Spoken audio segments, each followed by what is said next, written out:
Welcome to the channel. मैं हूं professor Rajesh Kale, MTech mechanical, mentor and director of physics ranker Usmanpura, Aurangabad, Maharashtra से। आज का लेक्चर नंबर 2 और टॉपिक का नाम है वेक्टर। इस लेक्चर 2 के अंदर हम एक छोटी सी के डॉट नोट लेने वाले हैं। इस के डॉट नोट के अंदर एक न्यू पैरामीटर आने वाला है जिसे कहते हैं आर बार, और आर बार का नाम है पोजीशन वेक्टर। आर बार का नाम है position vector. This position vector is also called displacement. ये टर्म्स आगे वन डायमेंशनल मोशन, उसके बाद projectile motion, circular motion, rotational motion और भी ज्यादा जो भी टॉपिक आगे हम लेने वाले हैं उस हर एक टॉपिक के अंदर ये कहीं ना कहीं आने वाली है। तो आज का लेक्चर इंपॉर्टेंट है, इसे ध्यान से जरूर देखना है।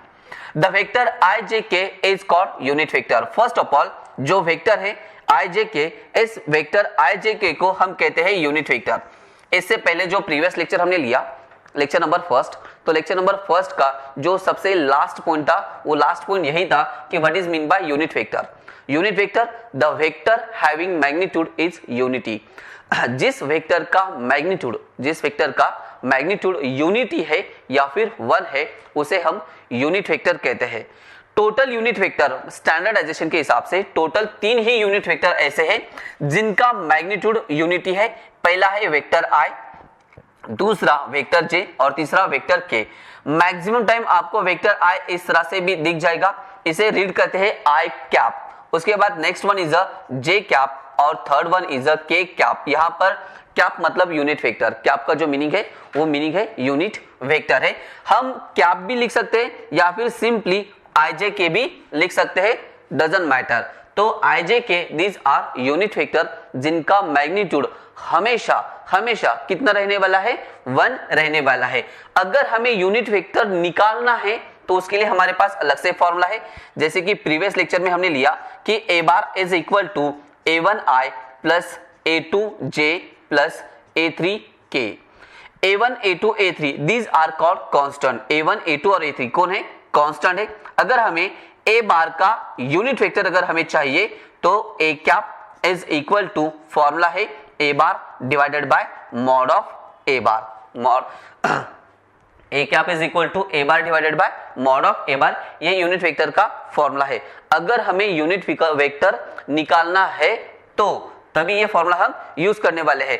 अदरवाइज यहां पर I J K these are called unit vector. यहां पर आई जे के जो भी है उसे हम यूनिट वेक्टर कहने वाले हैं। लेट एक एक्सिस लिया है हमने, एक्स एक्सिस, उसके बाद second axis is the Y axis and third axis is the Z axis. हमारे पास टोटल 3 एक्सिस होते हैं। पहला एक्सिस एक्स, दूसरा वाई और तीसरा जेड। ये तीनों के तीनों एक्सिस एक दूसरे को म्यूचुअली परपेंडिकुलर है। म्यूचुअली परपेंडिकुलर का मतलब है एक्स वाई के अंदर एंगल जो है वो 90 डिग्री है, एक्स जेड के अंदर भी एंगल 90 डिग्री है, और वाई और जेड के अंदर भी जो एंगल है ये एंगल कितना है, 90 डिग्री है। मतलब एक्स वाई और जेड ये तीनों के तीनों जो एक्सिस है, this 3 axis are mutually perpendicular to each other. उसके बाद आई जे के की हमें पोजीशन चाहिए। जो वेक्टर यूनिट वेक्टर आई है ये एक्स एक्सिस के साथ आने वाला है, दूसरा वेक्टर जो है जे ये वाई एक्सिस के साथ आने वाला है, और तीसरा वेक्टर कौन सा है, के वेक्टर, ये जेड एक्सिस के साथ आने वाला है। इसका मतलब इनकी position with respect to axis हमेशा फिक्स रहने वाली है। एक्स एक्सिस के साथ आई, वाई एक्सिस के साथ जे और जेड एक्सिस के साथ के आने वाला है। Let R bar be the position vector. Underline to the word position vector. Position vector का मतलब है कि अगर हमें स्पेस के अंदर या फिर ऐसी जगह पर जहां पर हम डायरेक्टली डिस्टेंस काउंट नहीं कर सकते, डिस्प्लेसमेंट डायरेक्टली काउंट नहीं कर सकते, उस पॉइंट पर हमें आर बार की कंसेप्ट यूज करनी होती है to find the exact position of the particle और बॉडी। किसी भी बॉडी की या फिर किसी भी पार्टिकल की अगर हमें एग्जैक्ट पोजीशन अगर हमें निकालनी है तो उसके लिए हमें आर बार लेना होता है। यहां पर एक्स वाई जेड इस सिस्टम को कहते हैं कोऑर्डिनेट सिस्टम। इस सिस्टम को कहते हैं कोऑर्डिनेट सिस्टम। जैसे कि हम कोऑर्डिनेट अगर लिखते हैं तो ब्रैकेट के अंदर पहली वैल्यू हमेशा एक्स की होती है, दूसरी वैल्यू वाई की होती है और तीसरी वैल्यू जेड की होती है। यहां पर आर बार का जो इक्वेशन है ये इक्वेशन फिक्स है कि R bar is equal to X I plus Y J plus Z K. R bar equal to X I plus Y J plus Z K. अगर मान लो कि यहाँ पे R bar is equal to अगर आपके पास अगर वैल्यू दी है कि 3i minus 2j plus 4k, इस तरह से अगर वैल्यू अगर आपके पास है तो तो इसका मतलब ये है कि this 3 is nothing but the value of x। इसे हम ऐसे भी कह सकते हैं कि 3i this projection along x axis. 3i का मतलब हो जाएगा कि प्रोजेक्शन अलोंग यहाँ पे x एक्सिस, माइनस 2j का मतलब हो जाएगा कि y एक्सिस के ऊपर प्रोजेक्शन, लेकिन निगेटिव डायरेक्शन, और निगेटिव डायरेक्शन अगर है तो ये चला जाएगा डाउनवर्ड डायरेक्शन में, नीचे की तरफ चला जाएगा। यहाँ पर 4k का मतलब है कि यहाँ पर direction along the z axis और प्रोजेक्शन अलोंग z एक्सिस।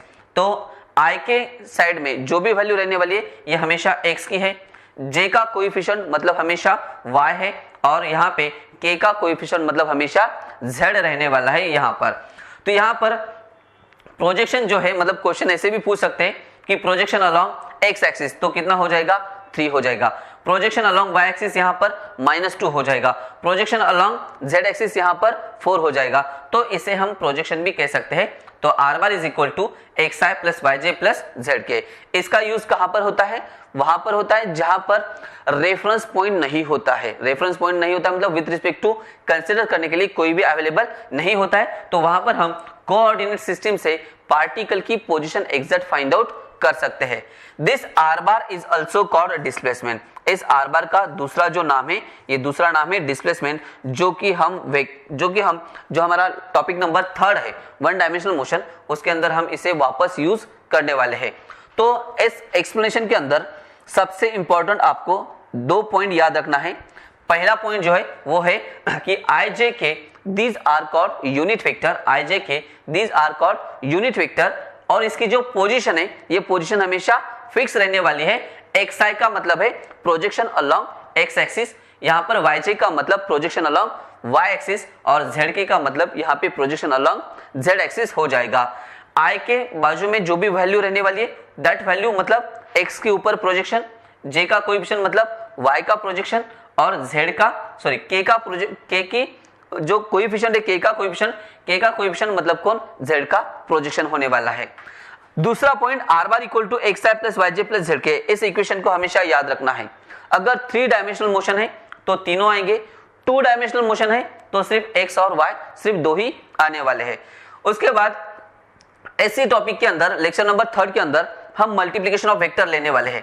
तो इस मल्टीप्लिकेशन ऑफ वेक्टर के अंदर 2 टाइप के मल्टीप्लिकेशन है, एक है डॉट प्रोडक्ट और दूसरा है क्रॉस प्रोडक्ट। तो उसके लिए जो की चाहिए वो की भी हम यहाँ पर अभी देखने वाले हैं। यहाँ पर नीचे तो दिख नहीं रहा है तो मैं यहाँ पे लिख देता हूँ कि यहाँ पर जो k डॉट नोट है वो है I is equal to J is equal to K is equal to 1। मतलब हमेशा यहाँ पर डॉट रीड करना है, I पॉइंट नहीं कहना है। I equal to J equal to K equal to 1। दूसरी value I.J equal to J.K equal to K.I equal to 0। और तीसरा जो पॉइंट है वो 3rd पॉइंट आपको याद रखना है।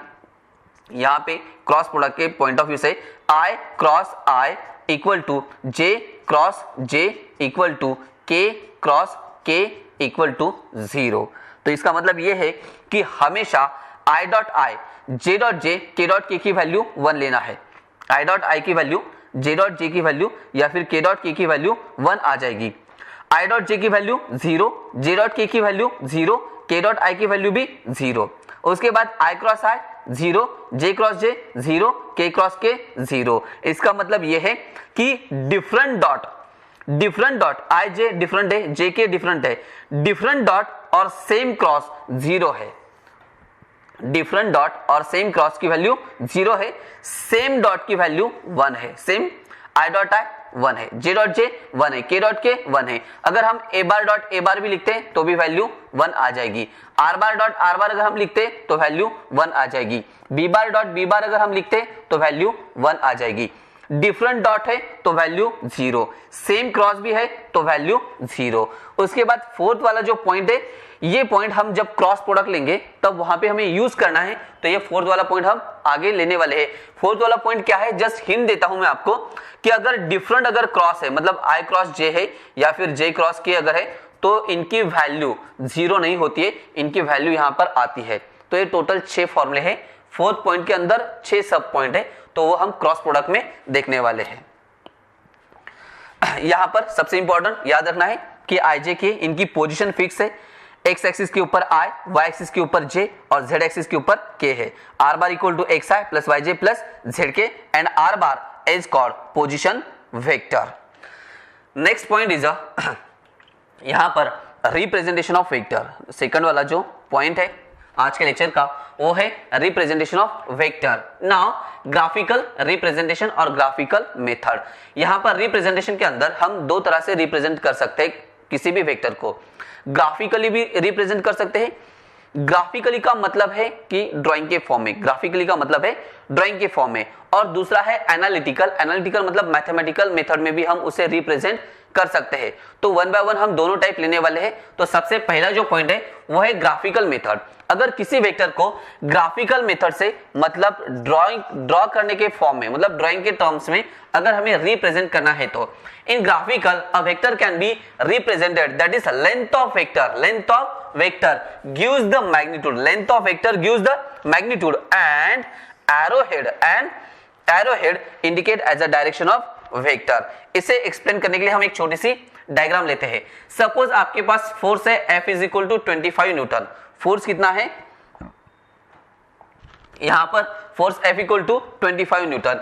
ये आपने मैथमेटिकल फॉर्म में लिख दिया, इसे आपने मैथमेटिकल फॉर्म में लिख दिया F इक्वल टू 25 न्यूटन। अगर आपको ग्राफिकल मेथड में चाहिए, मतलब 25 न्यूटन ड्रॉ करके अगर आपको बताना है तो आपको स्केल लेनी होगी, क्योंकि आपके पास जो स्केल रहती है ड्रॉ करने के लिए तो उसके ऊपर न्यूटन नहीं, वो मिलीमीटर या फिर सेंटीमीटर में होती है।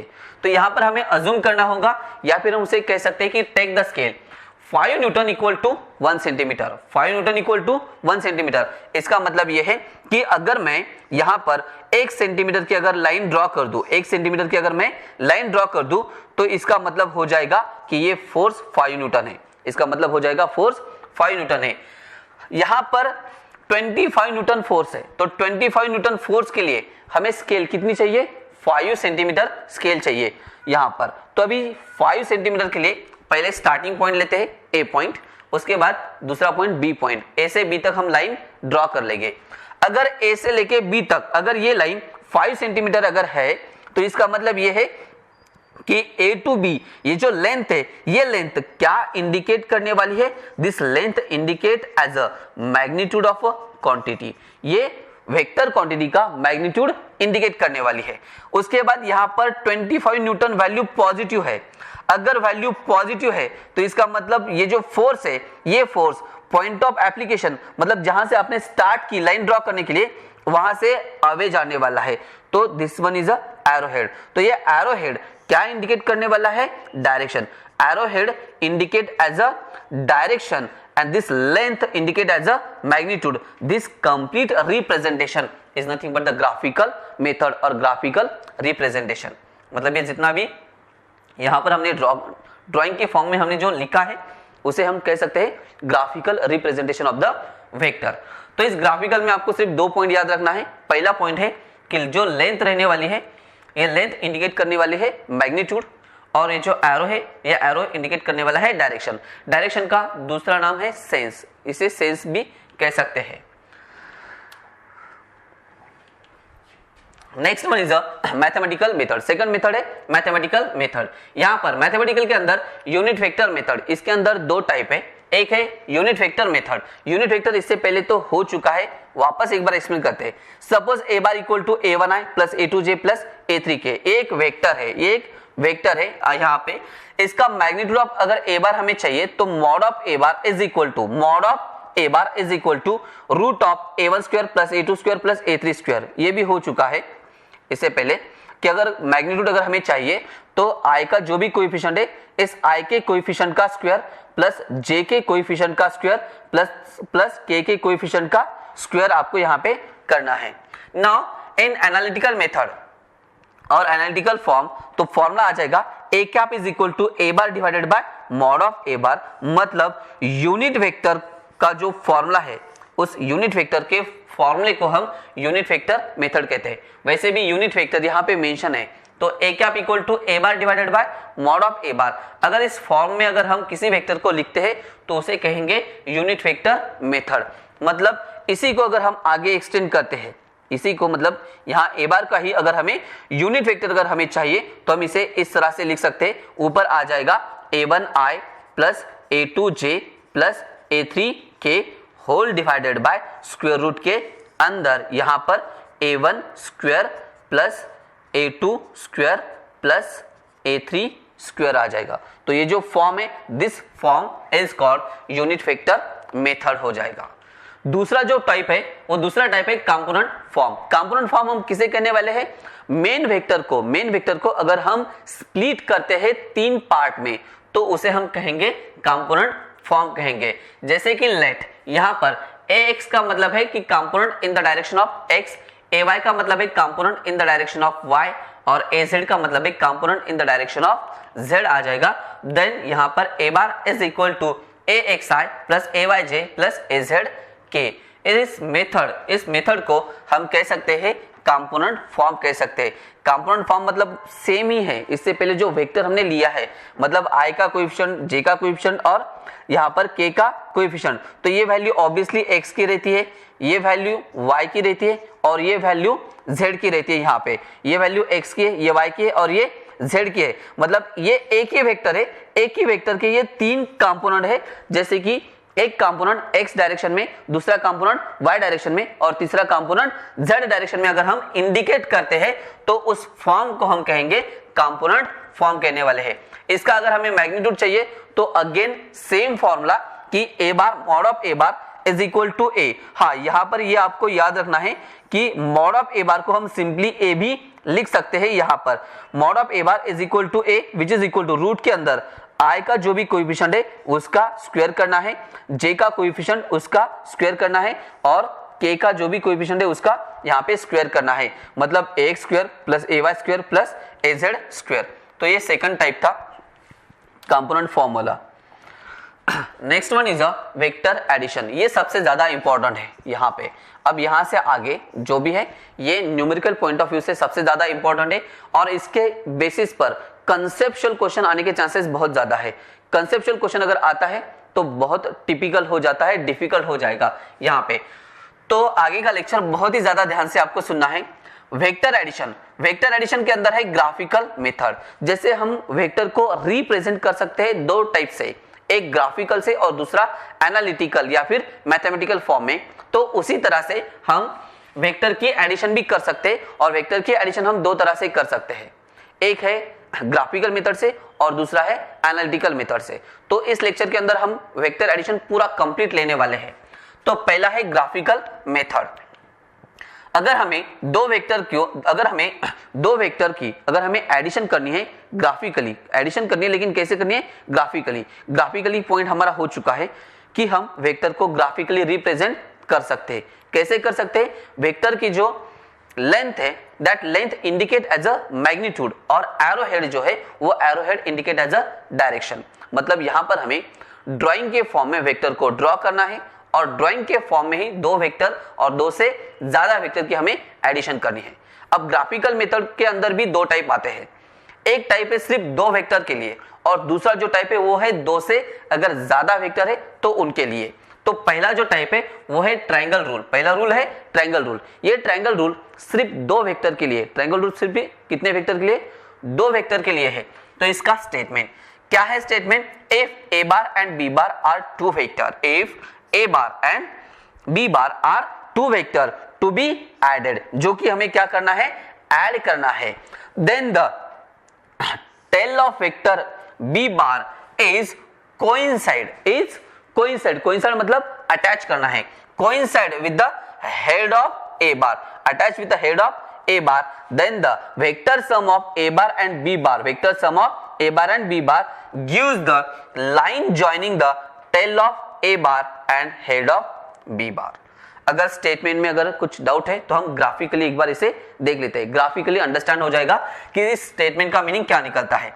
सपोज हमारे पास 2 वेक्टर है, लेट हमारे पास 2 वेक्टर, एक वेक्टर ए बार है, दूसरा वेक्टर हमारे पास बी बार है।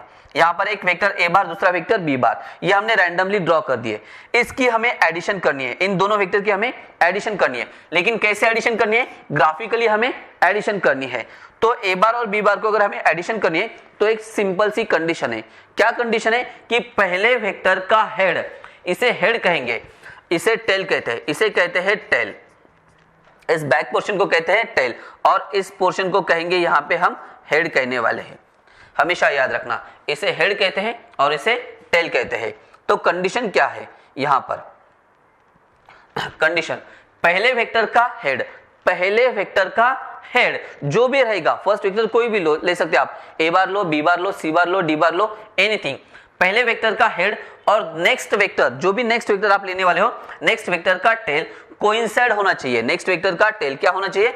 कोइंसाइड होना चाहिए। Then the vector addition of A bar and B bar, तब ए बार और बी बार दोनों की जो एडिशन है, ये एडिशन कौन रिप्रेजेंट करने वाला है? तो लास्ट वेक्टर का हेड, लास्ट वेक्टर का हेड और फर्स्ट वेक्टर का टेल, ये जो लाइन है, this line indicate as a vector addition of A bar and B bar. इसे कहेंगे ट्रायंगल रूल। ट्रायंगल रूल इसे हम इसलिए भी कह रहे हैं कि यहां पे ट्रायंगल फॉर्म होता है, यहां पर ट्रायंगल फॉर्म होता है, क्योंकि तीन वेक्टर अगर कंबाइन कर देंगे तो तीन वेक्टर से कौन फॉर्म होने वाला है? ट्रायंगल फॉर्म होने वाला है। दिस वेक्टर एडिशन और triangle rule is applicable only for two vector. ये कितने वेक्टर के लिए एप्लीकेबल है? सिर्फ दो वेक्टर के लिए एप्लीकेबल है।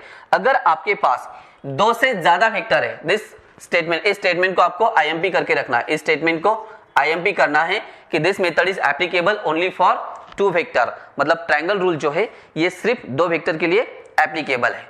सेकंड जो टाइप है वो है पॉलीगॉन। पॉली का मतलब है मेनी, पॉली का जो मतलब है, मीनिंग निकल कर आता है, वो है मेनी। इसका मतलब ये है कि अगर आपके पास दो से ज्यादा वेक्टर है, दो से ज्यादा वेक्टर है और उस वेक्टर की अगर आपको एडिशन करनी है, लेकिन कैसे करनी है? ग्राफिकली अगर आपको एडिशन अगर करनी है तो कैसे करोगे?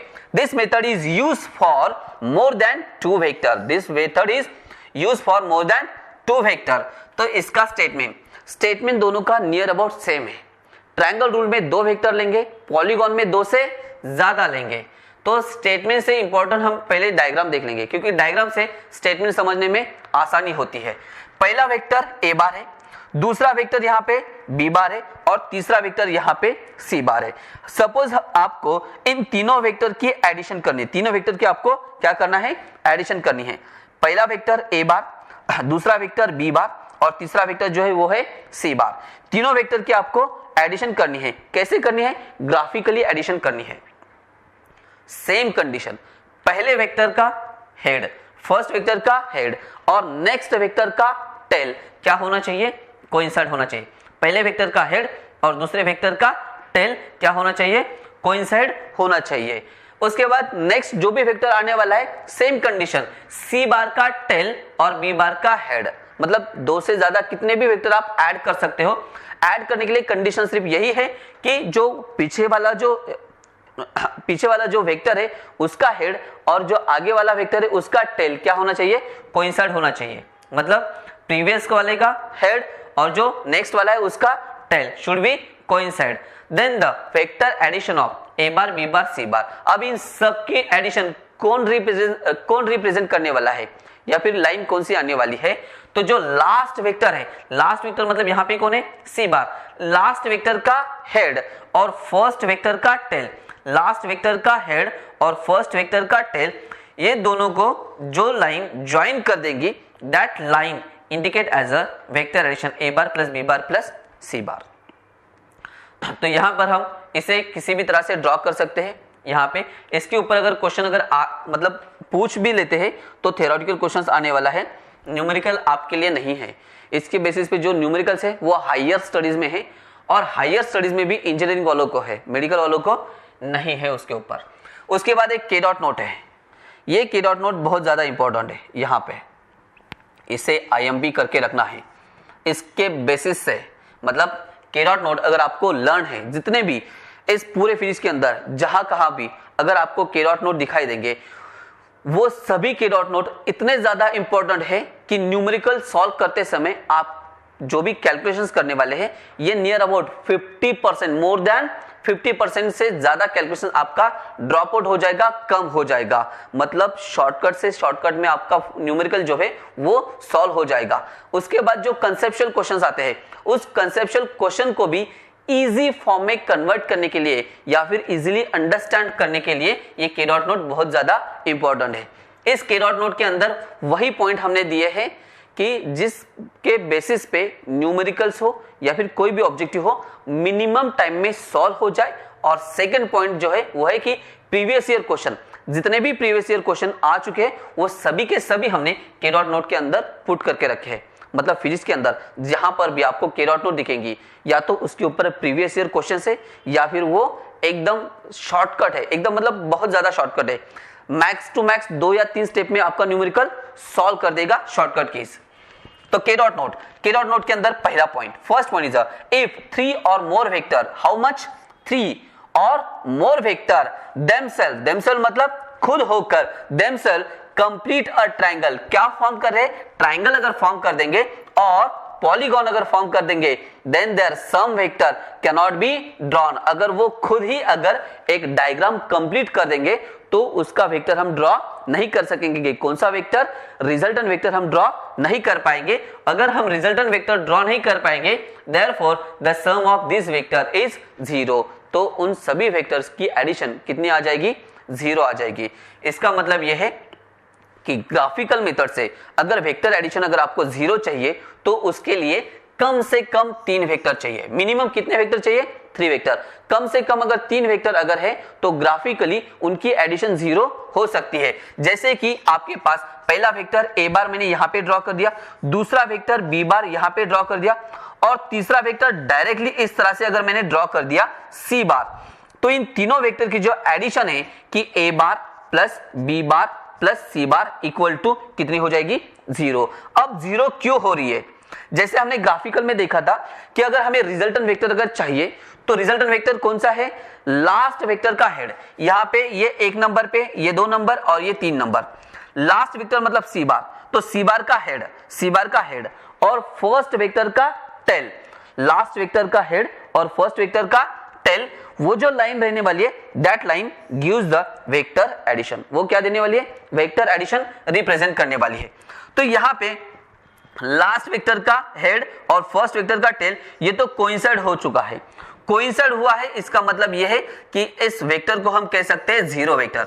हमने लेक्चर नंबर 1 में देखा था types of vector, total 11 type देखे हमने वेक्टर के, तो उसके अंदर हमने देखा कि यहाँ पे 0 वेक्टर जिसका मैग्नीट्यूड कितना होगा, 0, और उसका एग्जांपल है डॉट वेक्टर, तो यहाँ पे हम सिर्फ डॉट ड्रॉ कर सकते हैं। तो इसका मतलब यह है कि कम से कम 3 वेक्टर चाहिए जो कि ग्राफिकली उनकी एडिशन 0 हो जाएगी। दूसरा पॉइंट यह है कि 3 और 3 से ज्यादा वेक्टर देमसेल्फ अगर खुद होकर ही अगर पॉलीगॉन फॉर्म करते हैं या फिर ट्रायंगल फॉर्म करते हैं, ट्रायंगल तो समझ में आ जाएगा, पॉलीगॉन का मतलब है कि यहाँ पे स्क्वायर फॉर्म करते हैं, रेक्टेंगल अगर फॉर्म करते हैं या फिर सर्कल भी अगर फॉर्म करते हैं, circle is also polygon, circle भी कौन है, पॉलीगॉन है। अब सर्कल फॉर्म हो रहा है, कैसे आइडेंटिफाई हो जाएगा, तो सभी वेक्टर के एंगल की एडिशन अगर 360 डिग्री आ रही है, वेक्टर के सभी वेक्टर के मतलब जितने भी वेक्टर ड्रॉ कर रहे हो उन सभी वेक्टर के बीच में जो भी एंगल है उस सभी एंगल की एडिशन अगर 360 डिग्री अगर आ रही है तो इसका मतलब उन सभी वेक्टर ने कौन फॉर्म कर दिया, सर्कल फॉर्म कर दिया। और अगर सर्कल फॉर्म हो रहा है तो उनका रिजल्टेंट या फिर एडिशन कितनी हो जाएगी, 0 हो जाएगी। ये फर्स्ट पॉइंट बहुत ज्यादा इंपॉर्टेंट है, प्रीवियस ईयर क्वेश्चन है इसके ऊपर। सेकंड जो पॉइंट है वो है इफ देयर आर 2 वेक्टर, यहां पर आपके पास कितने वेक्टर है, 2 vector. If there are 2 vector, first one is a bar, second one is a2, यहां पर a1 and a2 with a equal magnitude, with underline to the word equal magnitude, जिनका magnitude, जिनकी amount, जिनकी value कैसे है, same है, equal है, then the resultant of their addition will bisect the angle between them. Bisect का मतलब है कि दोनों को बराबर सेंटर से कट करके निकल जाएगा। इसका मतलब ये कि सपोज आपके पास पहला वेक्टर यहाँ पे ए बार है जिसका मैग्नीट्यूड है 10 न्यूटन, दूसरा वेक्टर जो है यह है बी बार जिसका मैग्नीट्यूड है 10 न्यूटन, दोनों के बीच में का एंगल है 60 डिग्री। अगर दो वेक्टर का मैग्नीट्यूड अगर सेम है, दोनों वेक्टर का मैग्नीट्यूड अगर सेम है, तो दोनों का जो रिजल्टेंट रहने वाला है दैट रिजल्टेंट विल बाइसेक्ट, मतलब ये जो रिजल्टेंट आ जाएगा R, ये रिजल्टेंट ए बार बी बार को एंगल को बाइसेक्ट कर देगा। अब बाइसेक्ट कर देगा मतलब इसका ए बार के साथ एंगल आ जाएगा 30 डिग्री और बी बार के साथ भी एंगल आ जाएगा 30 डिग्री। मतलब अगर आपको रिजल्टेंट का एंगल ए बार के साथ या फिर बी बार के साथ अगर पूछते हैं तो आपको कैलकुलेशंस करने की जरूरत नहीं है, मैग्नीट्यूड चेक कर लो। अगर मैग्नीट्यूड सेम है तो एंगल डिवाइड हो जाएगा दो पार्ट के अंदर। हाँ, अगर मैग्नीट्यूड सेम अगर नहीं है तो उसका कैलकुलेशन हम कैसे करेंगे वो आगे पॉइंट है, लेकिन यहां पर पॉइंट ये है कि अगर इनका मैग्नीट्यूड अगर सेम है तो एंगल क्या हो जाएगा, बाइसेक्ट हो जाएगा। नेक्स्ट जो पॉइंट है, if we add two different vector a1 and a2 with a equal magnitude, same statement, यही स्टेटमेंट रिपीट हुआ है लेकिन एक पॉइंट ऐड हुआ है, आगे एक पॉइंट ऐड हो चुका है। Angle between them is 120 degree, angle कितना है दोनों के बीच में, 120 डिग्री अगर एंगल है, then the resultant would bisect the angle and magnitude would be equal to the each of magnitude of vector. यहां पर एक पॉइंट सबसे ज्यादा इंपॉर्टेंट ये है कि मान लो कि आपके पास दो डिफरेंट वेक्टर है, दोनों वेक्टर का मैग्नीट्यूड सेम है, यहां पे चेक करना है दोनों वेक्टर का मैग्नीट्यूड कैसे है, सेम है, और दोनों वेक्टर के बीच में का जो एंगल है ये एंगल कितना है, 120 डिग्री है। तो आपको रिजल्टेंट निकालने के लिए मतलब कैलकुलेशंस करने की जरूरत नहीं है, कैलकुलेशंस आ जाएगा ए बार या फिर बी बार। जैसे कि मान लो कि यहां पे आपके पास vector A bar equal to 10 newton है, दूसरा जो वेक्टर है ये second vector B bar is equal to also 10 newton, दोनों के बीच में जो एंगल है ये एंगल है 120 डिग्री, दोनों के बीच में जो एंगल है ये कितना है, 120 डिग्री। अब इन दोनों वेक्टर का रिजल्टेंट इन दोनों के बीच में से ही पास होने वाला है, उसे हम कहते हैं आर बार। और यहाँ पे आर बार का फॉर्मूला है, मतलब ये एनालिटिकल मेथड है जो आगे हम फॉर्मूला लेने ही वाले हैं, लेकिन यहाँ पे एक्सप्लेनेशन आया तो मैं भी बता देता हूं कि R bar equal to formula है, यहाँ पे ये फॉर्मूला आगे आने वाला है, याद रखना। R bar is equal to A square plus B square plus 2ab cos of theta, ये फॉर्मूला है रिजल्टेंट का। तो इसके अंदर अगर हम वैल्यू पुट कर दोगे, R bar is equal to root के अंदर ए स्क्वायर मतलब 10 का स्क्वायर, यहाँ पे हो जाएगा 100, बी का स्क्वायर, बी भी आपके पास 10 है तो ये भी हो जाएगा 100 प्लस 2 इंटू ए इंटू बी, ए इंटू बी 10 इंटू 10 100, 100 इंटू 2 ये हो जाएगा 200 into cos of theta, theta मतलब ए बार और बी बार, ए बार और बी बार दोनों के बीच में का जो भी एंगल है that angle indicated as a theta, उसे हम थीटा से इंडिकेट करते हैं। पूरे टॉपिक में आपको याद रखना है कि ए बार बी बार दोनों के बीच में या फिर दो वेक्टर के बीच में जो भी एंगल होता है उसे हम थीटा से इंडिकेट करते हैं। यहां पर कॉस ऑफ थीटा, थीटा की वैल्यू कितनी है, 120 डिग्री। जैसे कि मैंने कहा कि फाउंडेशन के अंदर ये सारे पॉइंट्स हो चुके हैं, फाउंडेशन अभी भी अगर आपने नहीं देखा है तो पूरा फाउंडेशन देख लो, उसके अंदर डेरिवेटिव, इंटीग्रेशन, ट्रिग्नोमेट्रिक फंक्शन किसे कहते हैं, उसके बेसिक फॉर्मूले क्या है, एंगल्स की वैल्यू कितनी आती है, वो हर एक पॉइंट उसके अंदर कवर कर लिया है। तो cos 120 की वैल्यू जो है वो है -1/2, cos 120 की वैल्यू कितनी है, -1/2। अगर हम यहाँ पे पुट कर देते हैं -1/2 तो कैलकुलेट कर दीजिए, यहाँ पे r is equal to 100 plus 100 ये हो जाएगा 200, यहाँ पर 200 इंटू माइनस ऑफ 1/2 है तो यहाँ पर हो जाएगा 100, लेकिन ये माइनस है तो ये प्लस माइनस माइनस, मतलब ये -100 प्लस 100 माइनस 100 कैंसल, तो रूट के अंदर 100, रूट के अंदर 100 तो बाहर आ जाएगा 10 न्यूटन। तो यही हमारी शॉर्टकट की थी कि ये सब कैलकुलेशंस करने की जरूरत नहीं है। अगर आपको रिजल्टेंट का एंगल अगर चाहिए तो ये एंगल आ जाएगा 60 डिग्री, उसके लिए भी फॉर्मूला मतलब जो भी है उस फॉर्मूले में, इसी फॉर्मूले के अंदर अगर हम आर की वैल्यू अगर हम पुट कर देते हैं, आर की वैल्यू अगर हम पुट कर देते हैं 10 न्यूटन तो हम कैलकुलेशन करके निकाल सकते हैं, लेकिन इतना कैलकुलेशन करने की जरूरत नहीं है। अगर दो वेक्टर का मैग्नीट्यूड सेम है, दो वेक्टर का मैग्नीट्यूड ए बार बी बार दोनों का मैग्नीट्यूड सेम है और दो वेक्टर के बीच में एंगल 120 डिग्री है, तो रिजल्टेंट का एंगल किसी एक वेक्टर के साथ थीटा इक्वल टू 60 डिग्री, इस साइड में भी थीटा इक्वल टू 60 डिग्री हो जाएगा और रिजल्टेंट की वैल्यू हो जाएगी 10 न्यूटन। मतलब कैलकुलेट करने की जरूरत नहीं है, या तो ए बार या फिर बी बार, क्योंकि ए बार और बी बार की वैल्यू कैसे है, सेम है यहाँ पर।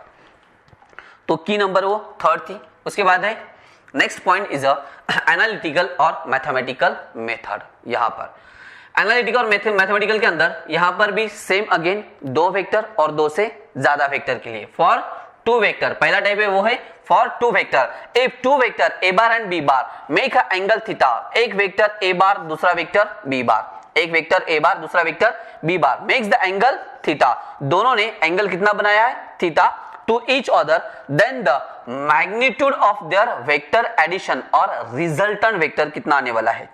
जैसे कि यहां पर पहला वेक्टर ए बार है, यहां पर दूसरा वेक्टर बी बार है। ए बार और बी बार दोनों के बीच में का जो भी एंगल है वो हमेशा हम थीटा से इंडिकेट करने वाला है। अब ए बार इधर है बी बार इधर है तो रिजल्टेंट इन दोनों के बाहर नहीं जाने वाला, रिजल्टेंट इन दोनों के बाहर नहीं जाने वाला, रिजल्टेंट इन दोनों के बीच में से जाने वाला है। रिजल्टेंट टिल्ट हो जाएगा, इंक्लाइन हो जाएगा या तो ए बार की तरफ या तो बी बार की तरफ, या फिर दोनों को एग्जैक्ट सेंटर से बाइसेक्ट भी कर सकता है। बाइसेक्ट सेंटर से तब जाएगा जब ए बार बी बार की वैल्यू सेम रहेगी।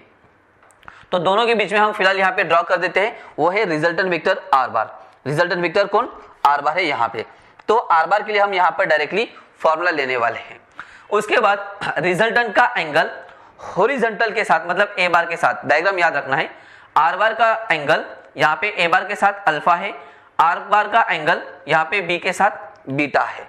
तो तीन फॉर्मूले यहाँ पे हमें लेना है। पहला resultant R bar is equal to magnitude of A bar plus magnitude of B bar. Resultant R bar equal to magnitude of A bar plus magnitude of B bar is equal to root के अंदर A square plus B square plus 2ab into cos of theta. NEET और JEE के अंदर मतलब इसके proof लेने की जरूरत नहीं, क्योंकि प्रूफ के ऊपर कभी भी क्वेश्चंस नहीं आने वाले हैं।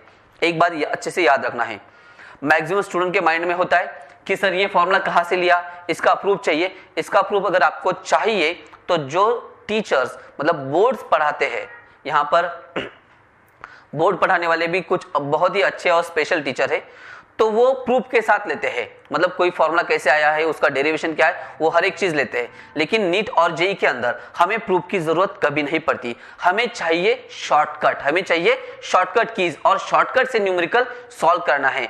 तो हम हर एक चीज का प्रूफ नहीं ले सकते, इम्पॉसिबल है। अगर हम हर एक चीज का प्रूफ अगर हम लेने के लिए जाएंगे तो 2 साल की पढ़ाई हमें 4 साल करनी पड़ेगी। वैसे भी फिजिक्स एक तो डिफिकल्ट है, टफ है, वैसे भी फिजिक्स को 3rd नंबर पे देता है, मतलब प्रेफरेंस जो है वो 3rd नंबर पे देते हैं। और साथ ही साथ अगर हम प्रूफ के साथ लेंगे तो छोड़ ही दोगे आप लोग। इसीलिए R bar is equal to mod of A bar plus mod of B bar, मतलब दो वेक्टर की अगर हम एडिशन करें तो रूट के अंदर A square plus B square plus 2ab into cos of theta. ये फॉर्मूला हमेशा याद रखना है। दूसरा एक फॉर्मूला आपको नोट करके रखना है कि R resultant R is equal to, अगर ये ए बार माइनस अगर बी बार अगर है, R is equal to mod of A bar minus B bar. मतलब अगर सब्ट्रैक्शन का अगर रिजल्टेंट है तो यहाँ पे फॉर्मूला हो जाएगा रूट के अंदर A square plus B square, यहां पर साइन हो जाएगा माइनस, यहां पर माइनस है तो यहाँ पे minus 2ab into cos of theta. ये पूरी वैल्यू तो सेम है लेकिन साइन चेंज हो गया, यहां पर माइनस अगर ये माइनस है तो यहां पर अगर प्लस है तो यहां पर भी प्लस आ जाएगा। तो ये दो फॉर्मूले है एनालिटिकल मेथड में, दो वेक्टर के लिए। टाइप कौन सी चालू है, सिर्फ दो वेक्टर के लिए टाइप चालू है यहाँ पे। Next one is angle of resultant with A bar. अगर ए बार के साथ अगर एंगल चाहिए तो उसका फॉर्मूला है tan alpha is equal to B sine theta divided by A plus B cos theta. यहाँ पे फॉर्मूला है, इसका भी डेरिवेशन है छोटा सा, लेकिन हम डेरिवेशन नहीं लेने वाले। tan alpha is equal to B sine theta divided by A plus B cos theta. मतलब हॉरिजॉन्टल के साथ अगर एंगल चाहिए और इस फॉर्मूले को आईएमपी करके रखना है, इसे हमें यूज करना है। ये फॉर्मूला हमें किस टाइप के न्यूमेरिकल में यूज करना है, तो जहां पर रिजल्टेंट मतलब R is perpendicular to one of the vector, किसी एक वेक्टर को रिजल्टेंट अगर परपेंडिकुलर अगर है तो उस टाइप के न्यूमेरिकल में 100% इसी फॉर्मूले को यूज करना है, इसी फॉर्मूले को यूज करना है और इसी फॉर्मूले से वो न्यूमेरिकल सॉल्व होने वाला है। तो यहाँ पे जिसके साथ मतलब परपेंडिकुलर है उसे हॉरिजॉन्टल ड्रॉ करना है, जिसके साथ रिजल्टेंट परपेंडिकुलर है उसे हॉरिजॉन्टल ले लो। परपेंडिकुलर मतलब यहाँ पे जैसे कि ए बार हॉरिजॉन्टल ले लिए तो रिजल्टेंट आर परपेंडिकुलर, तो इस साइड में बी बार चला जाएगा। तो इस टाइप के न्यूमेरिकल में इस फॉर्मूले का यूज करना है tan alpha equal to B sine theta divided by A plus B cos theta. वैसे भी जब हम न्यूमेरिकल सॉल्व करेंगे तो ये कीज वापस आने वाली है। दूसरा फॉर्मूला है angle of resultant with B bar. B bar मतलब जो इंक्लाइन वेक्टर था, अगर इंक्लाइन वेक्टर के साथ अगर आपको रिजल्टेंट का एंगल चाहिए तो tan beta is equal to a sin theta divided by b plus a cos theta. दोनों फॉर्मूले को अगर आप चेक कर लोगे तो अगर अल्फा अगर आपको a बार के साथ चाहिए तो यहाँ पर a बार है, तो यहाँ पे दोनों जगह पे b है। अगर बीटा अगर b के साथ अगर आपको चाहिए तो यहाँ पे दोनों जगह पे कौन a है, मतलब इंडिविजुअल b है। a के साथ एंगल चाहिए तो इंडिविजुअल a है, b के साथ एंगल चाहिए तो इंडिविजुअल b है। इंडिविजुअल b ले लिया तो यहाँ पे साइन और कॉस के बाजू में a को पुट कर देना है। तो ये तीन फॉर्मूले यहाँ पे इंपॉर्टेंट है। उसके बाद है for more than two vector. For more than two vector, more than two vector के लिए हम बोर्ड पर अच्छे से एक्सप्लेन करने वाले हैं। इसे हम एनिमेशन के साथ नहीं देखने वाले, इसे हम दो केस में डिवाइड कर देंगे और अच्छे से लर्न कर लेंगे, क्योंकि ये दोनों टाइप हमें चाहिए। मतलब आगे हम जैसे जैसे न्यूटन्स लॉ ऑफ मोशन लेंगे, वर्क पावर एनर्जी लेंगे और भी आगे के जो भी टॉपिक्स लेंगे, उस टॉपिक के अंदर अगर रिजोल्यूशन की कंसेप्ट आती है तो वहां पर इसे यूज करना है। For more than two vector, अगर दो से ज्यादा वेक्टर है और उन्हें अगर हमें एडिशन अगर करनी है तो उसे कहते हैं हम रिजोल्यूशन। तो रिजोल्यूशन ऑफ वेक्टर की डेफिनेशन आपको लिखना है। What is mean by resolution? A splitting of any vector, splitting का मतलब है डिवाइड करना, splitting of any vector into two component और mutually perpendicular component is called resolution. किसी भी वेक्टर को अगर हम दो परपेंडिकुलर कंपोनेंट में अगर डिवाइड कर देते हैं तो उसे कहते हैं रिजोल्यूशन ऑफ वेक्टर।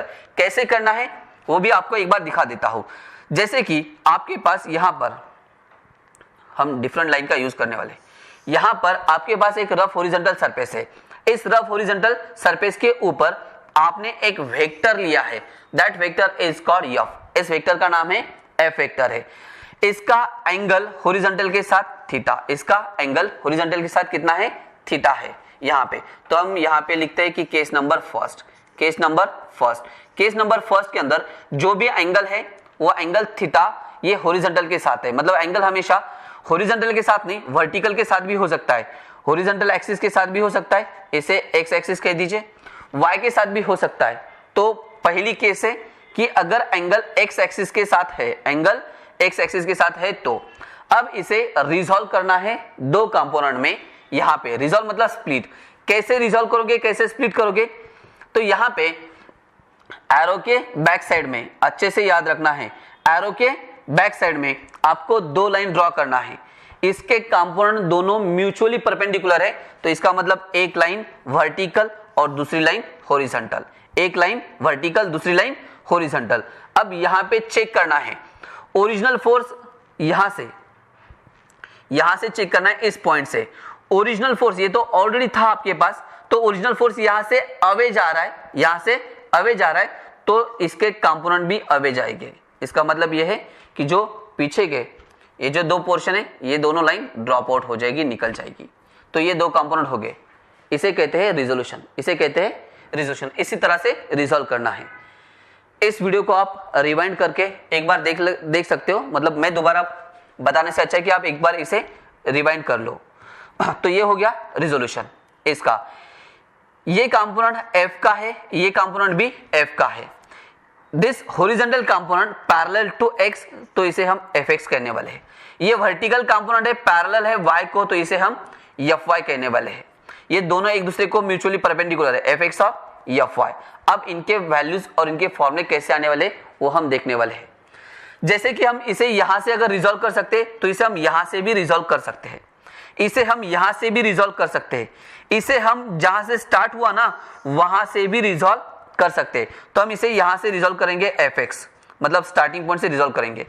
जैसे कि मैंने कहा कि इसे यहां से रिजॉल्व कर सकते हैं, तो इसे नीचे भी खींच सकते हैं, मतलब एक ही लाइन हो जाएगी ये। तो यहां पर आ जाएगा कौन? fy। अब ये पूरी डायग्राम वापस से एक बार ड्रॉ करके बता देता हूं मैं आपको।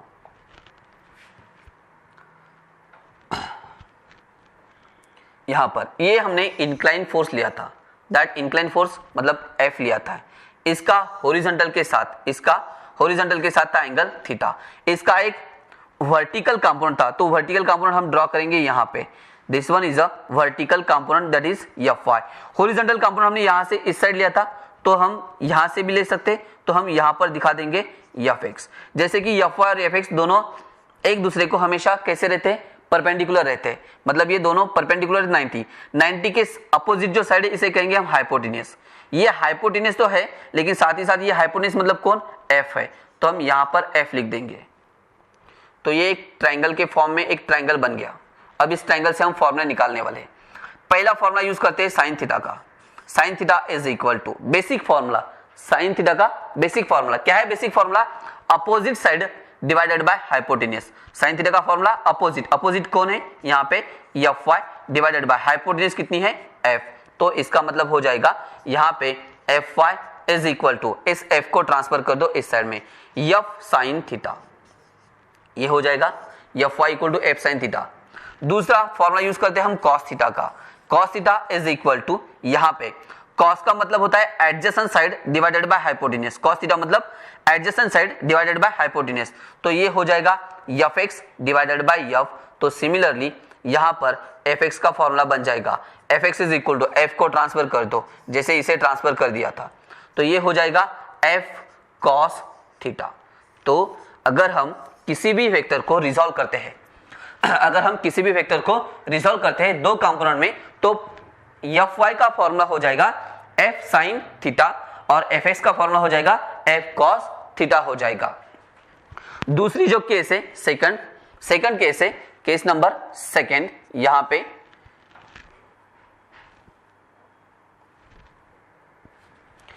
केस नंबर सेकंड, अगर एंगल थीटा अगर y एक्सिस के साथ अगर है, थीटा किसके साथ है, y एक्सिस के साथ है, सेम डायग्राम आ जाएगी लेकिन थोड़ी सी चेंज हो जाएगी। जैसे कि ये वेक्टर है, ओरिजिनल वेक्टर कितना है, ये F है, इसका हॉरिजॉन्टल के साथ, अब यहाँ पे हम एंगल लेंगे वर्टिकल के साथ में, एंगल y एक्सिस मतलब वर्टिकल के साथ में एंगल आ जाएगा, तो यहाँ पे ये वर्टिकल एक्सिस और वर्टिकल के साथ इसका एंगल है थीटा। जैसे हम इसे यहां से रिजॉल्व कर सकते हैं, इस साइड में रिजॉल्व कर सकते हैं, तो इसे हम पीछे भी खींच सकते हैं यहां से, तो ये ट्रायंगल बन जाएगा। वर्टिकल कंपोनेंट यहां से ड्रॉ कर सकते, तो यहां से भी ड्रॉ कर सकते, यहां से भी तो ड्रॉ कर सकते, तो ये वर्टिकल कंपोनेंट Fy हो जाएगा और ये हो जाएगा Fx हॉरिजॉन्टल, तो ये ट्रायंगल बन जाएगा, इतना ट्रायंगल बन जाएगा दिस वन, और ये एंगल थीटा हो जाएगा। अब इसे ड्रॉ कर लेते हैं। ये आपके पास इंक्लाइन वेक्टर F है, इसका वर्टिकल कंपोनेंट जिसका एंगल यहाँ पे ये है थीटा, ये वर्टिकल हो जाएगा Fy और ये हॉरिजॉन्टल ये हो जाएगा Fx। Fx और Fy हमेशा परपेंडिकुलर रहते हैं एक दूसरे को, तो ये साइड हो जाएगी हाइपोटेनियस, मतलब ये साइड हो जाएगी F। सेम फॉर्मूले again, sine theta is equal to, sine theta का मतलब अब यहाँ पे एंगल है, साइन थीटा का मतलब sine theta opposite divided by hypotenuse, sine theta opposite divided by hypotenuse मतलब Fx डिवाइडेड बाय F, तो फॉर्मूला हो जाएगा Fx इज इक्वल टू यहां पर F sine theta, Fx is equal to F sine theta. दूसरा formula है cos theta का, cos theta is equal to हो जाएगा यहाँ पे cos थीटा मतलब एडजेसेंट साइड, cos थीटा मतलब adjacent side divided by hypotenuse, तो ये हो जाएगा Fy डिवाइडेड बाय F, तो ये आ जाएगा Fy is equal to F cos theta.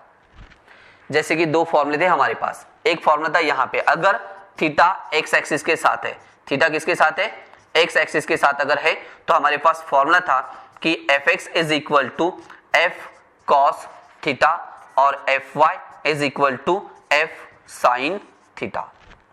यहाँ पर एंगल अगर y एक्सिस के साथ अगर है तो Fx हो जाएगा F sin थीटा और Fy हो जाएगा F cos थीटा। इसका मतलब यह है जिसके साथ एंगल मतलब x के साथ अगर एंगल तो Fx बन जाएगा cos, Fx बन जाएगा cos, और अगर थीटा अगर y एक्सिस के साथ अगर है तो जिसके साथ एंगल मतलब y वाला, तो y वाला कंपोनेंट बन जाएगा cos थीटा का। तो आपको दोनों फॉर्मूले याद रखना है, दोनों लर्न करना है। हो सकता है कि गिवन क्वेश्चन के अंदर एंगल y के साथ देके रिजॉल्व कर लेंगे, तो आपको इसके साथ अगर रिजॉल्व करके अगर देते हैं तो ये फॉर्मूले यूज करने हैं, और अगर एंगल x के साथ अगर देकर अगर रिजॉल्व करके देते हैं तो ये लेना है। और अगर रिजोल्यूशन मेंशन नहीं है तो आपके ऊपर डिपेंड करता है कि एंगल x के साथ लेना है या फिर y एक्सिस के साथ लेना है। हम कंटिन्यूली ट्राई करने वाले हैं कि हम एंगल हमेशा x एक्सिस के साथ ही लेने वाले हैं। तो इस पूरे मेथड को कहते हैं रिजोल्यूशन ऑफ वेक्टर कहते हैं। और ये पूरी मेथड थी रिजोल्यूशन ऑफ वेक्टर की, जो कि हमने यहाँ पे ग्राफिकली भी मेंशन की थी, लेकिन ग्राफिकली से बेटर वे की एक्सप्लेन करना। तो ये फॉर्मूले हो जाएंगे ax और ay के। उसके बाद to add more than 2 vector, अगर 2 से ज्यादा वेक्टर अगर हमें ऐड करने हैं, 2 से ज्यादा वेक्टर अगर हमें ऐड करने हैं, तो पहली स्टेप है resolve all the vector into its component that is ax and ay। जैसे हमने रिजॉल्व किए ना, तो उसी तरह से सभी वेक्टर को हमें रिजॉल्व करना है। उसके बाद दूसरा लेना है done summation fx equal to 0।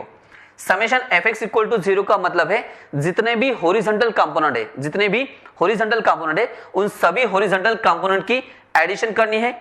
उसके बाद ay का मतलब है वर्टिकल कंपोनेंट, जितने भी वर्टिकल कंपोनेंट है उन सभी वर्टिकल कंपोनेंट की एडिशन करनी है।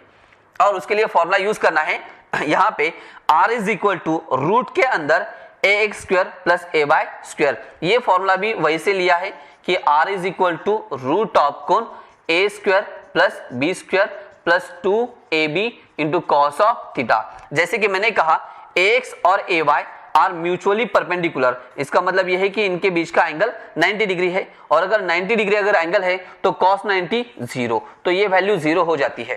तो यहाँ पे सिर्फ 2 ही बचते हैं, समेशन ax का स्क्वायर करना है प्लस समेशन ay का स्क्वायर करना है। इन तीनों से ज्यादा इंपॉर्टेंट है ये फोर्थ वन, ये लास्ट वाला फोर्थ वाला इंपॉर्टेंट है। To find the inclination of resultant with x axis alpha equal to tan inverse of summation ay divided by summation ax। तो इसका फॉर्मूला आपको लिख कर लेना है। क्या लिख कर लेना है? जैसे कि मैंने कहा कि यहाँ पे एक वेक्टर f है, इसे आप रिजॉल्व कर रहे हो 2 कंपोनेंट में, इसे आप रिजॉल्व कर रहे हो कितने कंपोनेंट में? 2 कंपोनेंट में। अगर एंगल x के साथ है, इसका एक कंपोनेंट ये है fx और दूसरा कंपोनेंट ये है कौन सा? fy। यहाँ पे एक और डायग्राम लेता हूं, यहाँ पे ये f है और इसका एंगल हम लेते हैं y एक्सिस के साथ। एंगल जो है यह एंगल हम लेते हैं y एक्सिस के साथ, हम एंगल लेते हैं थीटा। इसके 2 कंपोनेंट, एक है fx और दूसरा है fy। अगर एंगल x एक्सिस के साथ है, अगर एंगल x एक्सिस के साथ है तो रिजल्टेंट r का एंगल, रिजल्टेंट r का जो भी एंगल है वह एंगल फॉर्मूला हो जाएगा alpha equal to tan inverse of y divided by x।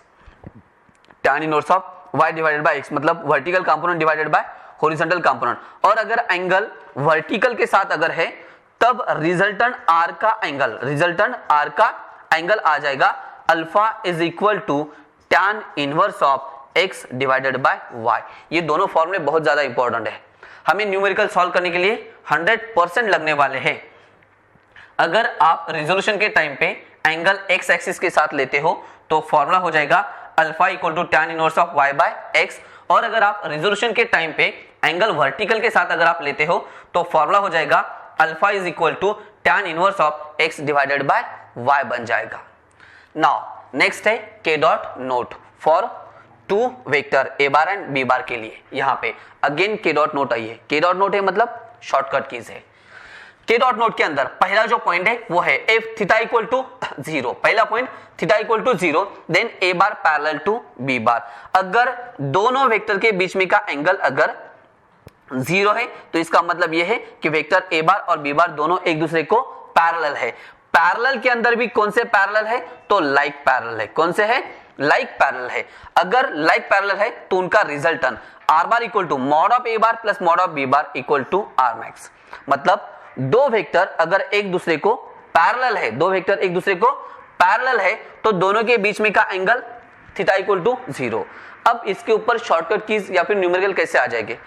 मान लो कि एक क्वेश्चन पूछा है कि resultant of a bar and b bar is maximum, resultant of a bar and b bar is maximum, then angle between a bar and b bar is.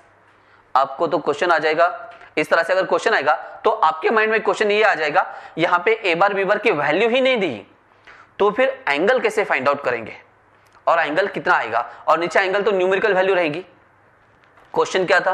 वापस एक बार, the resultant of 2 vector a bar and b bar is maximum, mention है word maximum. Resultant maximum कब आने वाला है? जब दो वेक्टर एक दूसरे को पैरेलल है। और दोनों एक दूसरे को कैसे पैरेलल है? लाइक पैरेलल है। अगर दोनों एक दूसरे को लाइक पैरेलल है, इसका मतलब angle between them is 0 degree. Angle कितना है? 0 डिग्री है। तो इन 1, 2 एंड 3 तीनों में से कोई एक कंडीशन देंगे, दो ऑप्शन में अवेलेबल रहेंगे, कोई भी एक ही देंगे क्वेश्चन के अंदर और दो कंडीशन ऑप्शन में रहेगी, तो क्वेश्चन डिफिकल्ट होता है। तो इसे इसी तरह से लर्न करना है। सारे पॉइंट्स इसी तरह से आने वाले हैं, जैसे मैंने पहला पॉइंट मेंशन कर दिया। ऐसे भी पूछ सकते हैं, if the vector a bar and b bar are like parallel to each other then resultant, या फिर सिर्फ देन लिखेंगे और ऑप्शन में आ जाएगा resultant of a bar and b bar is minimum, resultant of a bar and b bar is maximum, resultant of a bar and b bar is equal to a और is equal to b, and last आ जाएगा can't predicted. इसका मतलब यह है दो vector अगर like parallel है तो उनका रिजल्टेंट हमेशा मैक्सिमम आने वाला है, हमेशा मैक्सिमम आने वाला है। ऐसे भी पूछ सकते हैं, the vector a bar and b bar having angle 0 degree, then नीचे रिजल्टेंट के बारे में पूछ सकते हैं। मतलब बहुत सारे क्वेश्चंस बनते हैं, तो इसे बहुत अच्छे से लर्न करना है। हर एक स्टेटमेंट अच्छे से लर्न करके रखना है। Theta equal to 0, a bar b bar are like parallel, r is maximum. दूसरा, theta equal to pi, a bar and b bar are anti parallel. Anti parallel मतलब एक दूसरे को अपोजिट है। अगर अपोजिट अगर है तो यहाँ पे सब्ट्रैक्शन हो जाएगा, a bar minus mod of a bar minus mod of b बार, तो resultant should be minimum. Obviously subtraction अगर होगी तो रिजल्टेंट मिनिमम हो जाएगी। जैसे मैंने इसे एक्सप्लेन किया कि कैसे क्वेश्चन आ सकते हैं, सेम क्वेश्चन सेकंड पॉइंट पर भी आ सकते हैं। मिनिमम है तो एक दूसरे को एंटी पैरेलल है, एंटी पैरेलल है तो एंगल कितना है? पाई है। This pi is nothing but the 180 degree, pi is nothing but the 180 degree है। तीसरा, theta equal to pi by 2। अगर दोनों वेक्टर के बीच में a बार और b बार के लिए चालू है, पूरा डिस्क्रिप्शन a बार और b बार मतलब सिर्फ दो वेक्टर के लिए चालू है। Theta equal to pi by 2, a bar perpendicular to b bar. a bar अगर परपेंडिकुलर टू b बार है तो formula r bar equal to root of a square plus b square. आगे भी फॉर्मूला है plus 2ab into cos of theta, लेकिन theta कितना है? Pi by 2। Theta pi by 2 मतलब कॉस 90, और कॉस 90 की वैल्यू कितनी है? 0। तो ये वैल्यू निकल जाएगी, ये वैल्यू निकल जाएगी। तो फॉर्मूला रह जाएगा r bar equal to root of a square plus b square रहने वाला है। Next one is if mod of a bar equal to mod of b bar. Mod का मतलब है मैग्नीट्यूड, मॉड का मतलब है मैग्नीट्यूड, मतलब दो वेक्टर का मैग्नीट्यूड अगर सेम है और दोनों के बीच में का एंगल 120 डिग्री है, हो चुका है ना, ये शॉर्टकट की तीसरा पॉइंट था। दोनों के बीच में का एंगल अगर 120 डिग्री है तो रिजल्टेंट की वैल्यू या तो a ले लो या फिर b ले लो, क्योंकि a बार और b बार दोनों की वैल्यू सेम है। दो वेक्टर की वैल्यू सेम है और दोनों का एंगल अगर 120 डिग्री है तो कैलकुलेशंस करने की जरूरत नहीं। जैसे मैंने 10 न्यूटन लेके कैलकुलेट करके बताया था, तो सेम पॉइंट यहां पर। उसके बाद है if 3 vector of equal magnitude, 3 vector है जिनका मैग्नीट्यूड इक्वल है, मेक एन एंगल ऑफ, सबके बीच का एंगल कितना है? 120 degree with each other, then the resultant vector will be 0। उन सभी का रिजल्टेंट वेक्टर कितना हो जाएगा? 0। जैसे पहला वेक्टर है, दूसरा वेक्टर, तीसरा वेक्टर, दोनों के बीच का एंगल 120, नेक्स्ट वन 120, नेक्स्ट भी 120। ये भी थ्योरेटिकल पॉइंट हो चुका है। अगर तीनों के एंगल की अगर हम एडिशन करेंगे तो एडिशन आ जाएगी 360 डिग्री। और 360 डिग्री एंगल किसका है? सर्कल का है। किसका है? Circle. Circle is a polygon. Circle कौन है? पॉलीगॉन है। यहां पे अगर 3 से ज्यादा वेक्टर, 3 या 3 से ज्यादा वेक्टर अगर पॉलीगॉन फॉर्म करे तो इसका रिजल्टेंट कितना हो जाएगा? 0 हो जाएगा। तो ये भी एक पॉइंट इंपॉर्टेंट है। If n vector of equal magnitude, यहां पे 3 के लिए देखा था, अगर 3 से ज्यादा वेक्टर है, 3 से ज्यादा वेक्टर है, n नंबर वेक्टर है, सबका मैग्नीट्यूड सेम है, सबका मैग्नीट्यूड सेम है और सबके बीच में का एंगल भी अगर सेम है, सबके बीच में का एंगल भी अगर सेम है, तब भी रिजल्टेंट कितने आने वाला है?